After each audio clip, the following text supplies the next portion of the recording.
وہ امریکہ کی مختلف یونیورسٹیوں میں ان کے کیمپس میں جو ہے جنگ بندی کو لے کر مظاہرے جاری ہیں۔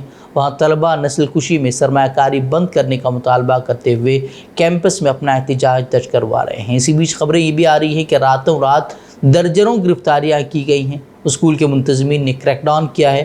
وہیں کولمبیا یونیورسٹی سے تعلق رکھنے والے ایک کارکن کا کہنا ہے کہ انہوں نے اسکول پر زور دیا ہے کہ وہ جنگ سے متعلق صنعتوں کی مالی امداد بند کر دے۔ وہیں کولمبیا یونیورسٹی میں مظاہروں کے درمیان کلاسز بھی منسوخ کر دیے گئے ہیں اور آن لائن کلاسز کا اہتمام کیا گیا ہے۔ اسرائیل کی ایک اور پول کھل گئی ہے اور اس کے پورے دعوے جو ہے وہ کھوکھلے ثابت ہو گئے ہیں۔ انروا جس کے تعلق سے انہوں نے دہشت گردی کا الزام عائد کیا تھا، اس تعلق سے اسرائیل کوئی بھی ثبوت پیش کرنے میں ناکام ہوا ہے۔ فرانس کے ایک سابق وزیر خارجہ کی سربراہی میں اقوام متحدہ کے لیے کیے گئے ایک آزاد جائزے میں کہا گیا ہے کہ اسرائیل نے اپنے دعووں کی تائید کے لیے قابل اعتماد ثبوت جو ہے وہ پیش نہیں کیے ہیں۔ بتا دیں کہ انروا کے خلاف اسرائیلی حکومت کے الزامات کے بعد قحط کا شکار فلسطینیوں کے لیے امداد فراہم کرنے والے اس ادارے کی فنڈنگ میں بڑے پیمانے پر کئی ڈونر ممالک نے کٹوتیوں کا اعلان کیا تھا، جس کی وجہ سے فلسطینیوں کی مشکلات میں مزید اضافہ ہو گیا تھا۔ پتنجلی آیوروید کے گمراہ کن اشتہارات کے معاملے میں آج 23 اپریل کو سپریم کورٹ میں سماعت ہوئی۔ عدالت میں آنے سے پہلے رام دیو کی کمپنی پتنجلی نے عوامی طور پر معافی نامہ جاری کیا تھا۔ وہ اس معافی نامے میں کہا گیا تھا کہ گمراہ کن اشتہارات دینے جیسی غلطیاں جو ہے وہ آئندہ نہیں کی جائے گی۔ کمپنی نے کہا ہے کہ وہ عدالت کے وقار کو بھی برقرار رکھے گا۔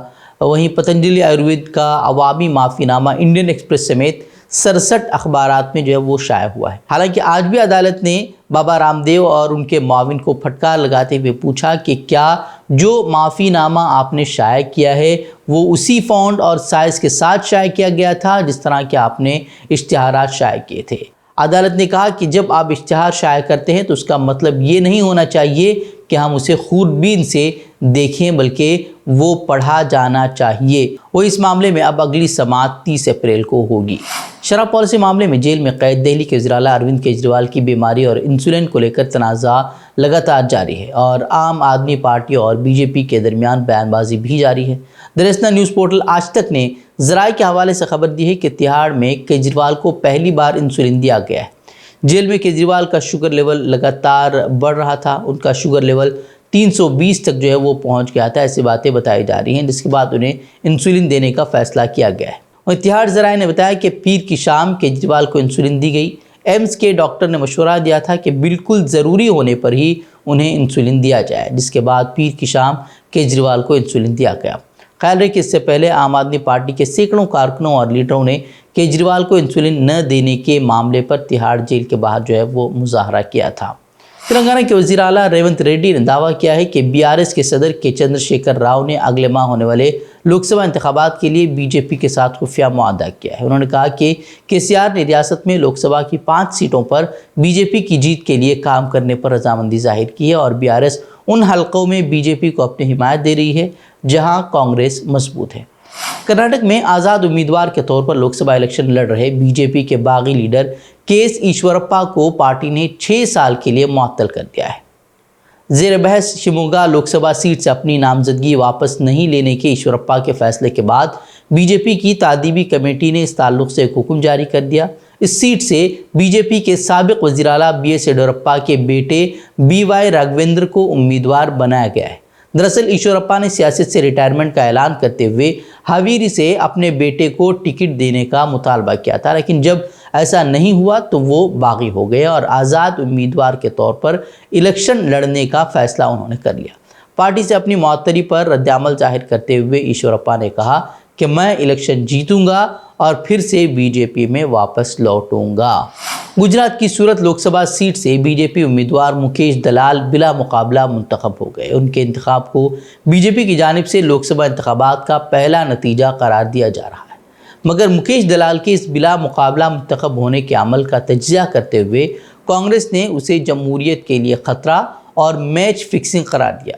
کانگریس نے اس معاملے میں الیکشن کمیشن اور مودی حکومت کو تنقید کا نشانہ بنایا ہے۔ کانگریس لیڈر راہل گاندھی نے اسے تاناشاہی پر مشتمل ٹھہرایا ہے۔ راہل گاندھی نے social media platform X پر کی گئی ایک پوسٹ میں لکھا کہ تاناشاہ کی اصل صورت ایک بار پھر ملک کے سامنے ہے۔ عوام سے اپنا لیڈر منتخب کرنے کا حق چھین لینا بابا صاحب امبیڈکر کے آئین کو ختم کرنے کی طرف بڑھایا گیا مزید ایک قدم ہے۔ انہوں نے کہا کہ میں ایک بار پھر کہہ رہا ہوں، یہ صرف حکومت بنانے والا الیکشن نہیں بلکہ یہ ملک کو بچانے والا الیکشن ہے، آئین کی حفاظت کرنے والا الیکشن ہے۔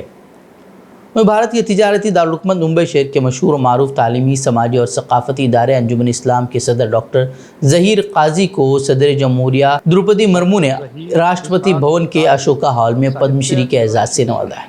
ڈاکٹر ظہیر قاضی کو تالیوں کی گونج میں اس خاص اعزاز سے نوازا گیا۔ اس موقع پر وزیر اعظم نریندر مودی اور وزیر داخلہ امت شاہ بھی موجود تھے۔ ڈاکٹر ظہیر قاضی کے اہل خانہ بھی اشوکا ہال میں حاضر رہے۔ ڈاکٹر ظہیر قاضی کو گزشتہ 75ویں یوم جمہوریہ کے موقع پر پدم شری کے اعزاز کے لیے نامزد کیا گیا تھا۔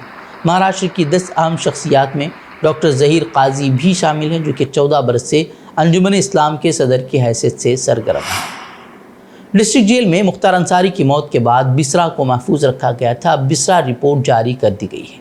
اس رپورٹ میں مختار انصاری کی موت کی وجہ دل کا دورہ بتائی گئی ہے۔ یہ رپورٹ تحقیقاتی ٹیم کو سونپ دی گئی ہے۔ بتا دیں کہ مختار انصاری کے گھر والوں نے ان کو زہر دے کر مارنے کا الزام لگایا تھا۔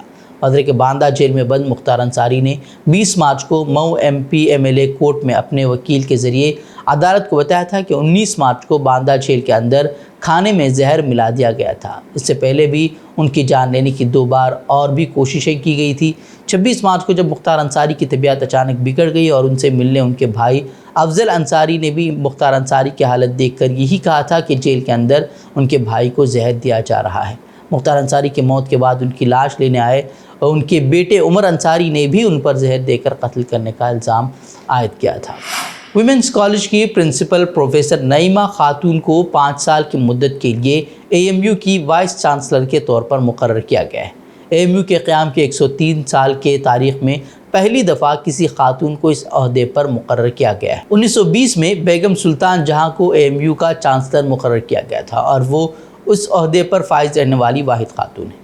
واضح ہے کہ A M U vice chancellor کی تقرری کے لیے A M U executive council اور اے ایم یو کورٹ نے 3 امیدواروں professor A M U Rabbani, professor Faizan Mustafa اور پروفیسر نعیمہ گلریز کا نام صدر جمہوریہ کو ارسال کیا تھا، جن میں سے پروفیسر نعیمہ گلریز کے نام پر صدر جمہوریہ دروپدی مرمو نے مہر لگا دی ہے۔